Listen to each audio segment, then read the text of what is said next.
Hey, what's up, you guys? Welcome back to BTM, your basketball time machine, the show with former NBA players about former NBA players. Before I'm going to introduce today's guest, just a little reminder, if you want to hear more podcasts like this one, just make sure you hit that subscribe button and also click on the notifications button so you always get notified once we upload a new video. Today's guest played in the NBA for the Chicago Bulls, Paul Zipser. Welcome to the show. Hey, what's up? How are you doing? Can't complain, my friend.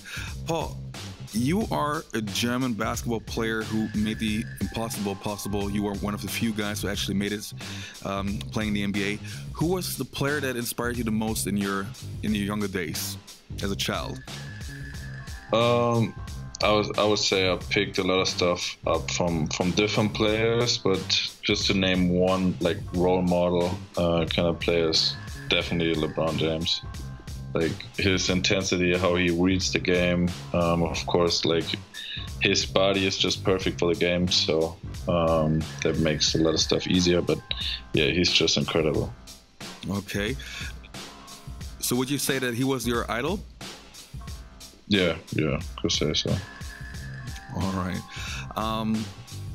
Dirk Nowitzki obviously is probably the best European player to ever play in the NBA. Did he also inspire you? Because, yeah, there aren't too many German players who actually made it. Yeah, definitely. I would lie if I say he didn't. So, just about like his working ethic, like his ability to focus on things and to stay on ground, like to be I would say like a normal human being, and he understands that he's like a very good basketball player, but not more. Like a lot of guys lose their mind a little bit, but he's like a really good example for this. Since you are still a pretty young player, when was the first time you realized that you had a shot playing in the NBA? Because that's not so common for German basketball players. I would say I had this dream, I would call it a dream first, when I was like 17, 18, like a real dream before like you're dreaming about like being a millionaire or having what kind of life. But the real goal to be in the NBA was probably when I saw in Bayern, when I just earned my minutes there and saw in like EuroLeague games that I got every game, every few months I got better. And I saw I'm better than a lot of guys are playing against. So I just wanted to get to the next level, and that's what I made. That's what I did. Okay, and who was the person that talked to you about the NBA draft? Who convinced you that you should list yourself for the draft? Nobody really. Like, of course, it's like for European younger players, it's pretty normal to get into the draft 1 year before you really want to be drafted, just to like let people or the teams know, okay, you really want to go to NBA. That's like what my agent did back then, but afterwards I knew I wanted to go. Okay. In 2016, you were drafted by the Chicago Bulls with the 48th pick. How was that day for you? What were you feeling like? What was going through your mind? How long did it take you to realize? Just let me know everything about that day. Yeah, of course, I was really excited. I was back home after like a few workouts. I was in the US before for the first time in my life, so this time in general was really exciting for me. And the draft itself was just, I was home with my family, with my wife, so just watching together and see where it goes. It was just a lot of emotions, and a long time. This thing took like for, I don't know, like 6 hours before I got drafted. I wouldn't lie if I say, okay, nobody fell asleep before I got drafted. Okay, you're honest. Yeah, I'm obviously a little bit older. I'm in my mid-30s now, and I'm also from Germany. And in the 90s, the Chicago Bulls were the most popular team in Germany because of Michael Jordan, Scottie Pippen, Dennis Rodman. For your generation, was it still a special feeling being selected by Chicago Bulls? Sure. Yeah, I got a lot of questions, of course, about the franchise, those players. Everybody knows what this franchise or this team meant to basketball and kind of changed basketball, the culture of basketball a little bit. So yeah, it was an honor, of course, to play there and to get the chance. The first day at training camp, how nervous were you? Yeah, I was probably more tired than nervous. Of course, I was nervous just to see what the level is like, what the playing style is like. I didn't want to make any mistakes. I came probably. I think I came last to the team because I played national team, so that was kind of difficult, like a difficult start for me, anyways. Yeah, but I think I shot a lot of air balls or bricks just because of the 3-point line. It was so intense to practice. I remember the first practice and the second practice for sure, and just trying to walk to the hotel room afterwards in the evening, and I just cramped up so bad. Yeah, that's a really good memory I got. Yeah, your team has some pretty interesting players. I mean, Jimmy Butler, for example, Rajon Rondo. Who of your teammates was the one that helped you the most in your beginnings with the Bulls?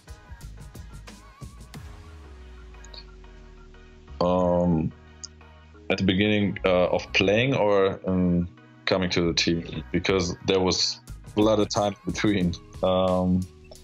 Yeah, at the first, it was really the coaches I talked to, because if you don't have really a connection to the players, and we had a real new team, so everybody kind of looked for their own spot. But when I started playing and practicing more, yeah, probably Jimmy on the court and Rajon off the court. He taught me really a lot.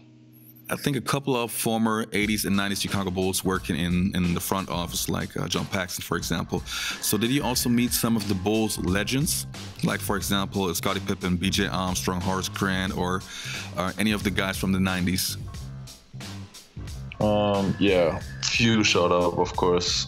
I was waiting for the time that MJ comes in the arena, but obviously he has his own franchise now.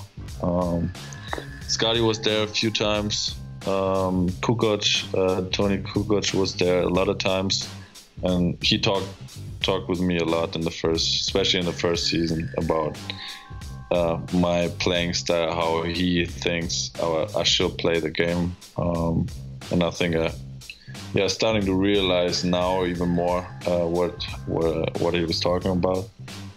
Of course, John Paxson I saw.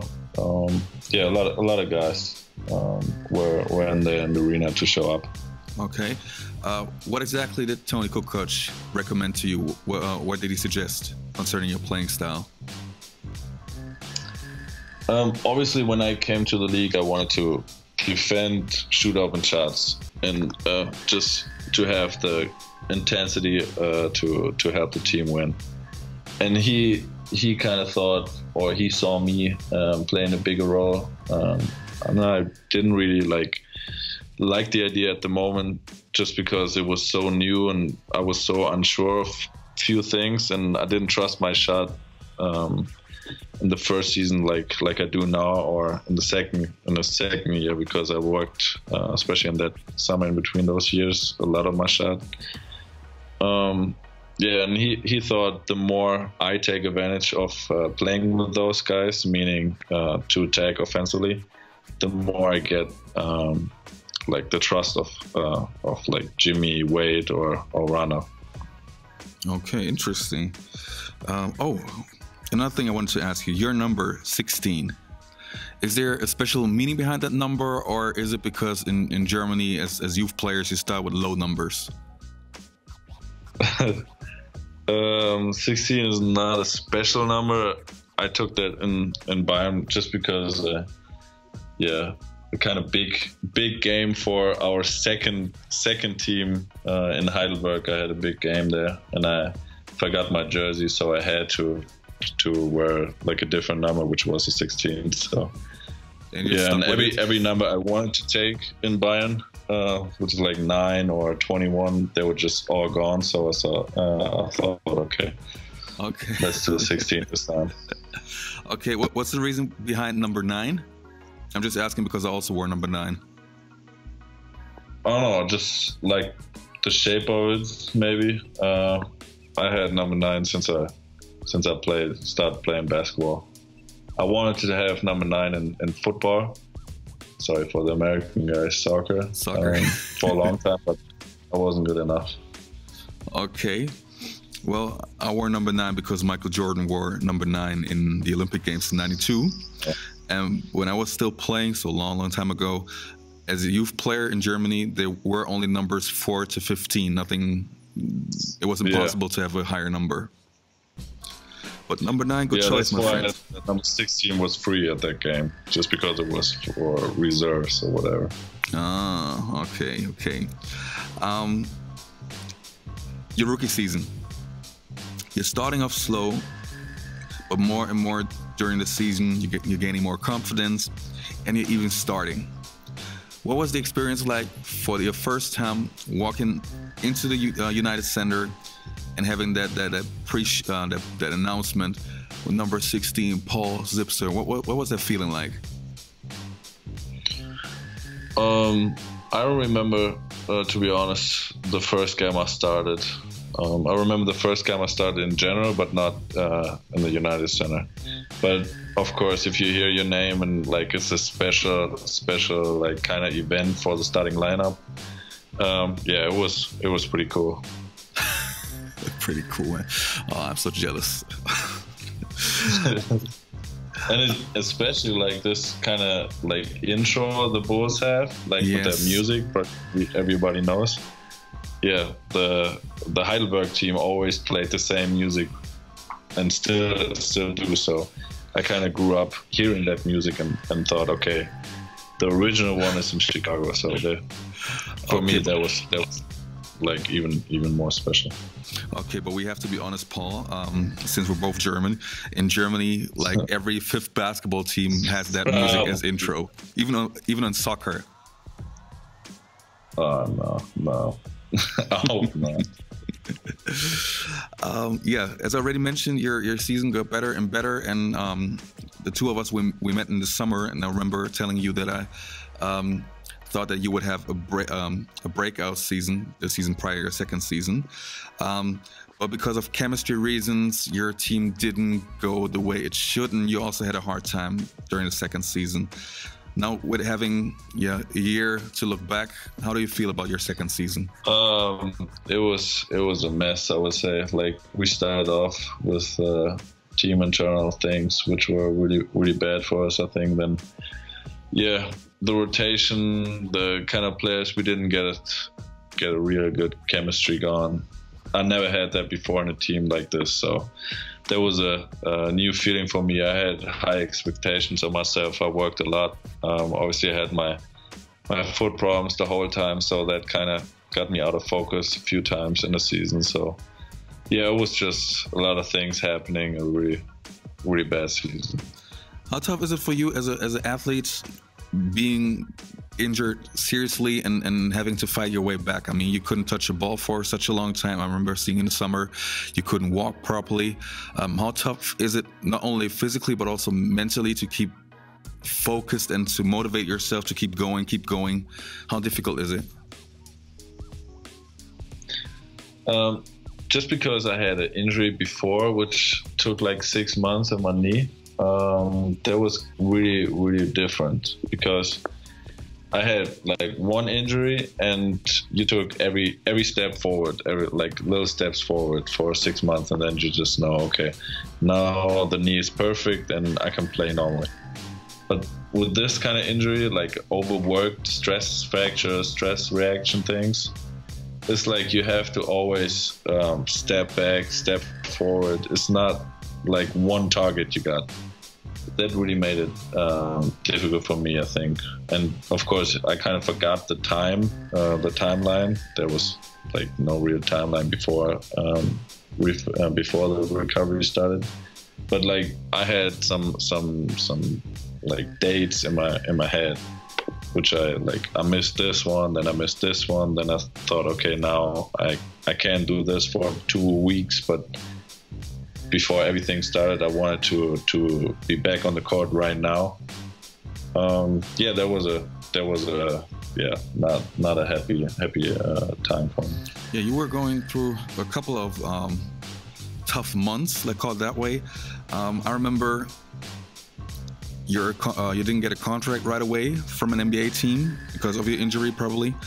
And after a couple of months and weeks, suddenly all over Germany, I see in the newspaper, see it on the sport websites, that you are about to sign with the Brooklyn Nets. And I was really happy for you. I even sent you a text message that I was really, really happy for you. And then one day later, because of a really strange, not incident, but something like that doesn't always happen, suddenly you can't sign with the Brooklyn Nets. Again, how tough is that? Because after fighting your way back on the court, and another thing happens, which is so tough for you. How can you keep yourself motivated? How can I keep myself motivated to what? To not signing with a team? Because like I had a real long time in not signing with a team anyways, and any newspaper in Heidelberg thought, okay, they know something nobody else knows. They knew stuff I didn't know or my agents didn't know. Yeah, we talked with a lot of teams, but I can't say no more than, obviously I didn't sign with anybody. We had talks with different teams, not one team, but different teams. And yeah, that was not tough for me at all. Nice that you have such a positive attitude about that. Sometimes out of tough situations, something good happens. So you are playing again in Europe. How's that now? Being back home, at least in the same continent. It's fun. Like, to be honest, I read like an article. I was saying in an interview like 6-7 years ago, I wanted to play in the ACB one day. Like, this is my main goal for me. So I achieved this goal now through, yeah, kind of a hard road maybe, but I still achieved it.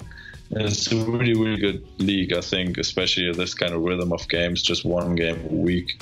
To come back from those kind of injuries is really good for me. The team is great. The city, the fans here are great. It's amazing. And I love being here right now. So yeah, I'm really happy what's going on in my life right now. Nice to hear. What about the game is the biggest difference in comparison to the NBA? There's so many differences. Like, it's just about pretty much pick and roll and ball movement. That's what the Spanish league is about. And you have so many players which are like kind of on the same level, like a long bench. Yeah, and yeah, to compare those two leagues is really hard. I think it's really complete different type of basketball. All right, is returning to the NBA still a goal of yours? Yeah, definitely. Good to know. Good to know. And I'm willing to bet a lot of money that you're gonna do it. You're really gonna do it. Appreciate it. Yeah, I mean, last year in summer when we met, I mean, I didn't tell you that I believed that you would have a breakout season just because I wanted to be nice to you, but that's what I saw as a basketball player and a coach. I mean, you see if a player is gifted and if a player can hoop, and you obviously can hoop, and if it wasn't for the injuries, who knows where you would play today, but everything worked out. Another thing off topic of basketball, what kind of music do you listen to? Oh, a lot of. I have like one playlist with like I throw a lot of different music styles, songs in there, and whatever I feel like I just play on. So I listen to pretty much everything. All right. So Paul, two more questions to go. Last summer, when we met, you were actually the star guest of my basketball camp. I hosted a girls' basketball camp, and you were the star guest. How important to you is it to give back to the youth? I mean, being a role model, but also, yeah, being a star that kids can actually see and be part of. How important is that to you? It's very important just because I had memories I will never forget. Like, I was, before I even could make a shot, pretty much, I played for basketball for a few months. Then I was in the basketball camp, and like, I came kind of to the next round to Berlin. And I remember, like, the national team was there, the men's national team, and Nowitzki was there. And just to see those guys, and when they talk to other kids, it's just such a big memory in my head. So yeah, I wanted to give back as much as possible. So a lot of kids have those kind of memories and those kind of like goals in their head. Yeah. Last question, Paul. In 5 years, where are you then? I don't even know where I'm at in a few months. So that's a real hard question, especially for my career and my life. It's impossible to answer. All right, I tell you where you're going to be. Okay, I think you're going to be back in the NBA. You're going to play for the New York Knicks, and you're going to be a starting 5 player. And you're going to be one of the key parts to turn that chaotic franchise around. How does that sound? I thought you wanted to say another word in between there. Okay. Marking your words. Marking your words. We'll talk again in 5 years and see you where. Sounds good. Sounds good. Paul, thanks a lot for being on the show. Yeah, thanks for having me.